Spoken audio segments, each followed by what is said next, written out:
அப்துல் கலாம் மணிமண்டபத்தில் பகவத்கீதையும் கலாம் வீணை வாசிப்பது போன்ற சிலையும் வைக்கப்பட்டது ஏன் என வைகோ கேள்வி எழுப்பியுள்ள நிலையில் அதற்கு ராஜா விளக்கம் அளித்துள்ளார். அவருடைய மணிமண்டபத்தை இந்திய பிரதமர் நரேந்திர மோடி திறந்து வைத்தது மகிழ்ச்சி. ஆனால் பகவத்கீதைக்கு அங்கு என்ன வேலை?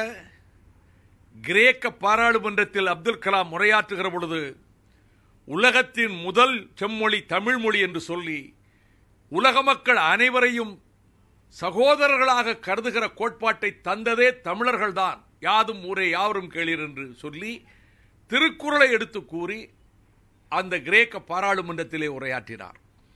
அவர் சிறந்த கவிஞர். கையிலே வீணையை கொடுத்து பக்கத்திலே பகவத்கீதை வைப்பதற்கு என்ன அவசியம் வந்தது? கர்நாடக இசையிலே ஈடுபாடு கொண்டவர். அவர் வாழ்ந்த காலத்திலே வீணை விரும்பி வாசிப்பார். அவர் வாழ்ந்த காலத்திலே அவர் கையிலே தவழிய வீணை அவருடைய திருவுருவச் சிலையிலும் இருப்பதுதான் சால பொருத்தமானது. அதே போல பகவத்கீதையும் கூட அவர் மதித்த ஒரு புனித நூல். அது பற்றி அவர் மேற்கோள் காட்டி பேசியிருக்கிறார்கள். ஆகவே பகவத்கீதையும் அங்கே வைக்கப்பட்டு இருக்கிறது. அவருக்கு சிலையே வைக்கக்கூடாது, அது ஷிர்க் என்று பேசுகின்ற கூட்டமும் இருக்கிறது. அது இல்லை என்று சொல்ல முடியாது.